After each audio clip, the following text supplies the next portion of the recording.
반갑습니다, 여러분. 오늘은 성경에서 말하는 건강의 의미에 대해 나누어 보려고 합니다.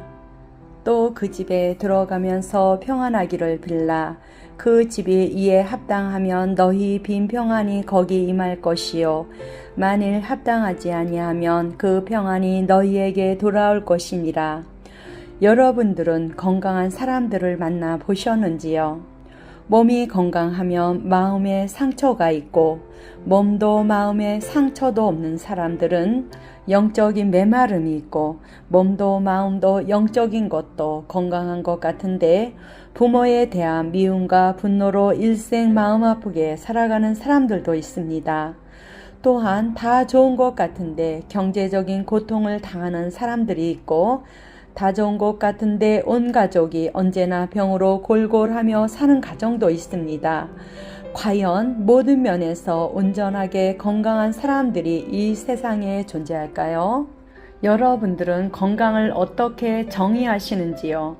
병원에 가서 혈액 검사를 하고 모든 것이 정상 수치가 나온다면 그것을 건강이라고 말하시겠습니까? 몸은 건강한데 절망적이고 비판적이고 냉소적이며 부정적인 생각을 갖고 살아간다면 그것을 우리는 건강하다고 말할 수 있는지요?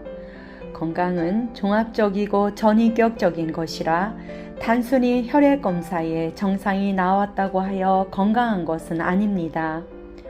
구약 성경에서는 특별하게 건강에 대한 단어가 나오지 않습니다.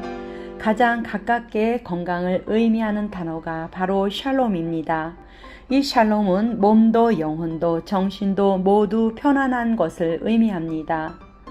또한 이 샬롬은 너와 나의 샬롬, 나와 하나님과의 샬롬, 나와 나의 샬롬, 나와 물질과의 샬롬, 나와 자연과의 샬롬, 즉 관계의 샬롬을 의미하는데 구약에서 건강이라는 의미로 포괄적으로 사용하는 단어였습니다.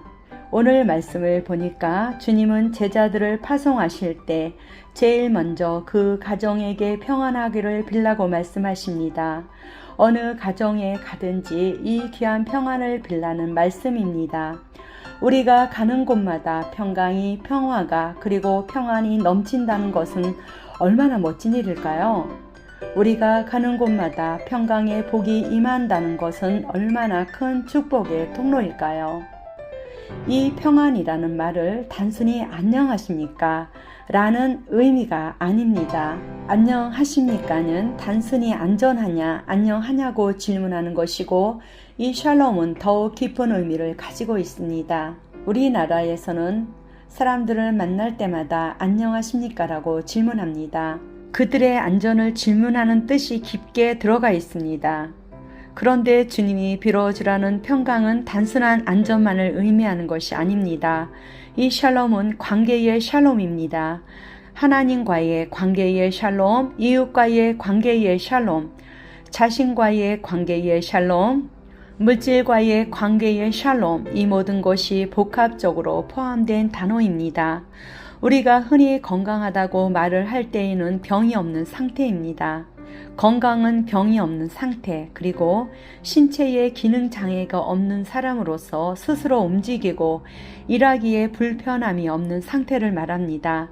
가장 정확하게는 피검사를 통해 모든 부분이 정상으로 나타난 사람을 우리는 건강하다고 말합니다. 그렇다면 피검사를 통해 모든 것이 정상이라고 나타난 사람들을 우리는 건강하다고 말할 수 있을까요? 몸에는 이상이 없는 사람들도 정서적인 불안을 나타내고 있는 사람들이 있는가 하면 사회생활을 제대로 못하는 사람들도 있습니다. 한국인의 평균 수명이 80을 넘어섰습니다. 의학이 발달되고 있어서 수명은 점점 더 늘어갑니다. 수명은 늘어가지만 건강은 늘어가지는 않는다고 봅니다. 그러므로 진정한 건강은 샬롬은 구약에서 건강과 가장 가까운 말로 사용하는데 250번 이상 사용된 말입니다. 이것은 온전한 조화로운 상태, 평화 상태, 번영 등을 의미하는 말입니다. 이런 샬롬을 주님은 집집마다 들어갔을 때 빌라고 말씀하십니다. 구약에 나오는 샬롬은 이렇게 안전함을 의미하는 것도 있지만 조화로운 관계를 더 의미하고 있습니다. 예수님이 집집마다 들어가서 빌라는 이 평안은 참으로 심오한 의미가 있습니다.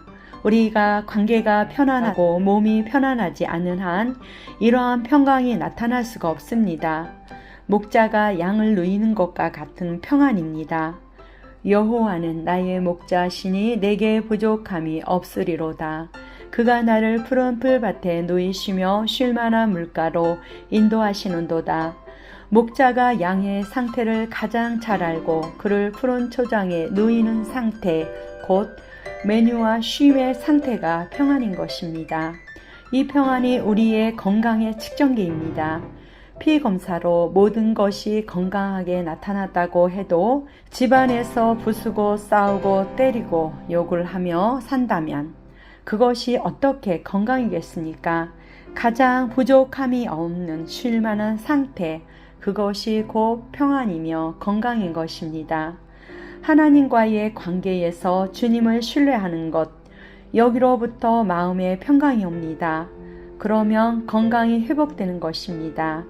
하나님께서 우리의 사정을 알고 계시고 우리에게 가장 쾌적한 상태에서 누여주셔서 대화하시고 즐거움으로 인도하신다는 것을 믿게 될 때에 진정한 샬롬, 진정한 건강이 시작되는 것입니다.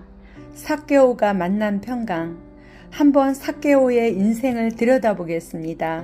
삭개오는 세리였으며 사회적으로는 죄인의 취급을 받는 사람이었습니다.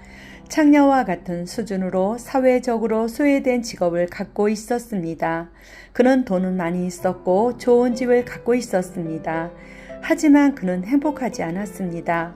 마음에 기쁨이 없었습니다. 예수님이 그 동네를 지나간다는 말을 듣고 그는 예수님이 누구이신지 보고 싶었습니다. 키가 작은 삭개오는 지혜를 사용하여 뽕나무 위로 올라가 예수님을 보려고 하였습니다. 그때 예수님은 삭개오를 찾으셨습니다. 왜냐하면 예수님은 삭개오가 잃어버린 자라는 것을 알았기 때문입니다. 사실 삭개오가 병자였다는 말은 없습니다. 삭개오는 직업을 가진 소시민이었고 키가 작았을 뿐 장애인도 아니었습니다. 그러나 주님은 그를 잃어버린 자라고 말씀하시면서 그를 만나주셨고 그를 변화시켜 새로운 존재로 회복시키셨습니다. 삭개오는 자신의 자화상이 건강하지 못하였습니다.